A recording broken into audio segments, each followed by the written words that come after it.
Urgent! Hell breaks loose in Moscow. This is an invasion. The Japanese fleet goes into battle.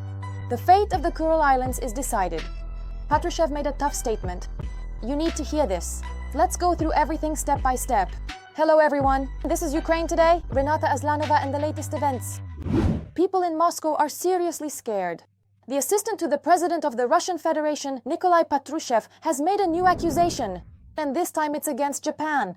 Patrushev allegedly pointed to preparations for new territorial claims against Russia. Thus, Patrushev stated that Japan does not plan to stop at the Kuril Islands and is making plans to annex other Russian territories. He lamented that Tokyo supposedly is already taking steps in this direction. Japan is preparing the ground for making new territorial claims, particularly in the waters of the seas bordering Russia, which directly affects Russia's national security interests. In his opinion, Japan's policy, which seeks the return of the islands, is actually driven purely by commercial interests. What the Japanese want today is not justice regarding the so-called northern territories, but mineral and biological resources. The sea depths around the Kuril Islands have a unique hydrography. He added that Russia supposedly legally owns the southern Kurils and that there is nothing to discuss here.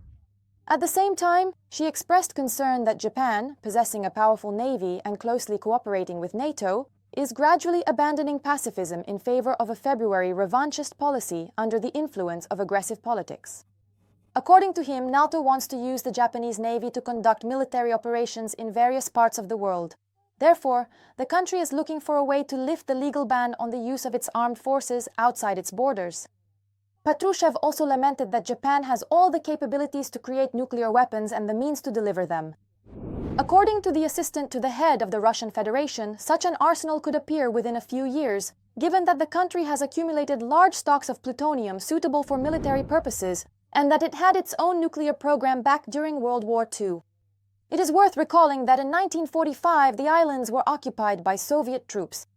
The head of the Russian Federation and the former Japanese leader met 25 times trying to reach an agreement regarding the islands, but without success.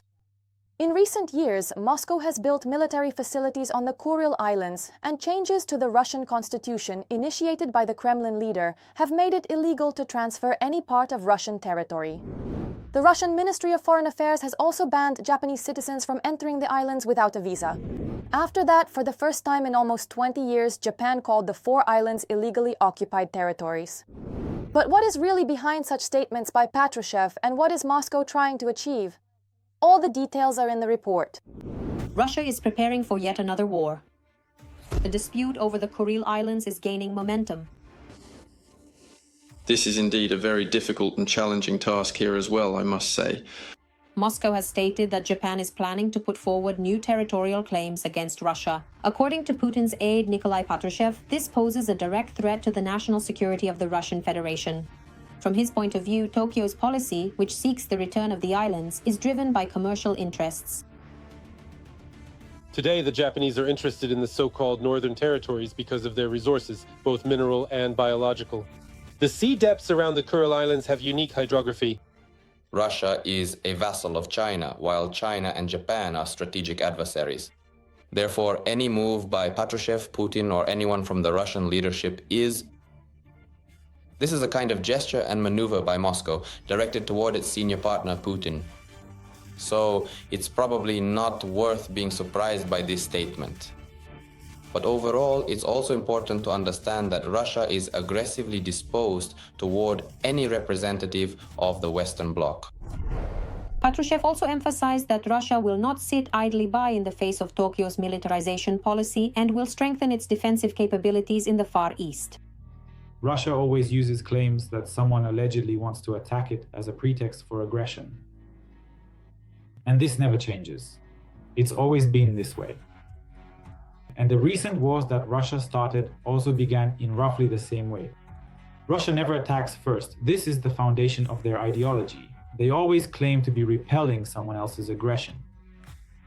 So, from the perspective of Russian statements and diplomacy, the act of accusing someone of allegedly wanting to attack Russia is always a kind of first stage, to justify the act of starting aggression against someone else. First and foremost, it's the desire to appear to be something rather than actually be it. At the moment, Russia does not have enough resources to wage a full-scale war with Ukraine, prepare for a potential invasion of the Baltic states, and at the same time build up its military resources in the Far East. Rather, it's more a declaration of intentions, and again, the message to China is that in the context of confrontation with Chinese adversaries, Russia is ready to be a major ally and a junior partner in any initiative from Beijing. And once again, the Russian dictator's aide stated that Russia rightfully owns the islands and that there's nothing to discuss here. The Russian status of these islands is currently disputed. While Russia controls these territories, Japan does not recognize this, either on television or in terms of territory, legally. The point is that for more than 70 years, the two countries have been unable to sign a peace treaty because of the territorial dispute over the Kuril Islands. Tokyo names the return of the islands as the main condition for signing it. But the Kremlin believes that the Southern Kurils became part of the USSR as a result of World War II, and that sovereignty over them is not in question. The corresponding Kuril Islands, including some islands, which Japan calls the Northern Territories, and believes are unrelated. Directly regarding the Saninkuli Islands, they were occupied by the Soviet Union, but this was never legally finalized in the form of a specific treaty. And now the prospects for such a treaty look more and more doubtful. That is, even back in Yeltsin's time, there was a draft of such a treaty that would have settled all issues, particularly territorial ones. There was an interesting proposal at the time. Russia would return 2 small islands to Japan.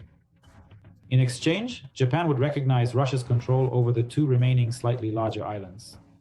In this way, a kind of diplomatic solution would be found. But back then, it all fell through.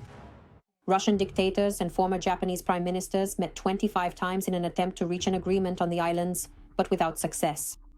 And after the constitution was amended, the transfer of any part of Russian territory was made illegal.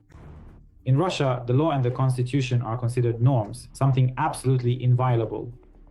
Putin himself was only supposed to be elected for 2 terms according to the constitution, but he is still in power. And the Russian constitution has been changed so many times already that I think what's the point here? The very essence of the problem is not found in any specific constitution, but rather in Vladimir Putin's personal desire to clearly demonstrate his imperial grandeur and expansive power. But Putin is not eternal, and Russian imperialism is not eternal either.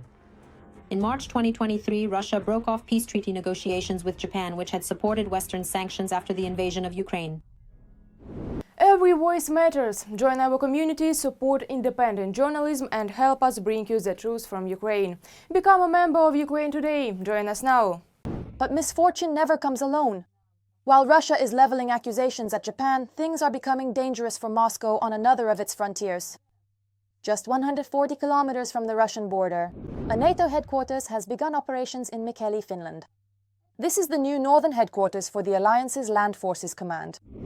Previously, the closest NATO headquarters to Russia's borders was located in Szczecin, Poland, about 400 kilometers from Kaliningrad. The main task of the new headquarters is to manage the Alliance's land forces and coordinate the work of the national armies in the northern region. The center will report to NATO's command in the United States. Plans there include joint exercises with allies, as well as the integration of Finnish and NATO units for rapid response to threats. Previously, Russian authorities had repeatedly expressed concerns about NATO's eastward expansion. The Russian dictator Putin had stated that the alliance was moving eastward toward Russia's borders, and he called this a fundamental threat. These statements became especially prominent after 2022, when Russia launched its full-scale invasion of Ukraine. And the Kremlin used the alliance's expansion as a justification for this terrible act of aggression. Finland, which shares a 1,340-kilometer border with Russia, joined NATO last year, abandoning its long-standing military neutrality. This was the country's response to the threat from Moscow, which does not hide its plans to revive the USSR. The Finnish Minister of Defense noted that the establishment of a NATO headquarters in Mikkeli demonstrates that the country is fully integrated into the alliance. The new headquarters strengthens Finland's defense capabilities and enables NATO to respond more quickly to any threats in the northern region. The placement of the headquarters so close to the Russian border demonstrates NATO's serious approach to ensuring security in the northern region, while also highlighting the country's commitment to defense capability. To collective defense within the framework of the alliance. According to the Ministry of Defense, about 10 specialists will be involved at the first stage in the new headquarters, and the number of military personnel will increase in the future. What can Russia expect next? Watch for all the details. NATO is Russia's new neighbor. On September 1st, the regional command headquarters of the alliance's land forces officially began operating in the Finnish city of Mikkeli, according to the Finnish land forces. Mikkeli is located just 140 kilometers from the Russian border and a little over 300 kilometers from St. Petersburg. This decision is a clear political signal to the Russian Federation that Finland is a full-fledged member of NATO. We can consider this a reciprocal response from the NATO bloc to the construction of new military bases near the Finnish border. This includes Kandalaksha, Petrozavodsk, and a number of other settlements within the Russian Federation. In the initial phase, the headquarters plans to accommodate about a dozen people. In the future, they plan to increase the staff fivefold. NATO is making it clear to the Russian Federation about possible future scenarios in the event of escalating tensions directly on the borders with the NATO bloc. Let me remind you, Finland joined NATO in 2023, and after that the total length of the border between NATO and the Russian Federation doubled and currently stands at 2,600 kilometers. The headquarters will manage the alliance's land forces in the northern region, coordinate the actions of national armies, as well as joint planning of exercises and operations. The new structure will report to NATO's Norfolk Command in the United States, which is responsible for the Atlantic and the Arctic. Recently, the Russian Federation has been taking a series of provocative actions on the borders with the NATO bloc. This concerns not only land borders, but also accordingly maritime borders. This includes the incursion of a Russian vessel into Estonian territorial waters. This also refers to the statement by the Russian Federation's Ministry of Defense regarding claims to the Swedish island of Gotland in the Baltic Sea. And these are the most recent actions involving the jamming of GPS signals. Accordingly, the aircraft Ursula von der Leyen. Finland's Minister of Defense Antti Häkkänen approved the deployment for August 2025. Last autumn, Häkkänen emphasized that the establishment of the headquarters in Mikkeli is a signal to Moscow. Finland is a full-fledged member of NATO, and the alliance plays a key role in ensuring its defense. The NATO bloc has taken advantage of the current situation on the post-Soviet avenue. Accordingly, no one asked the Russian Federation for permission regarding Finland and Sweden's accession. Essentially, the point was that Finland's accession to NATO marks the end of its 75-year status as a neutral country. The main reason for Finland abandoning its long-standing neutrality and joining NATO, the Russian invasion of Ukraine. Threatening to prohibit the expansion of the military alliance, the Kremlin dictator launched a war in Ukraine where for the fourth year he has been killing people and destroying their homes. Meanwhile, right under his nose, or more precisely right at Russia's border, something went unnoticed. For Putin, it was NATO itself that crept up, expanding its scale and spheres Of significant and far-reaching influence, extending its impact broadly.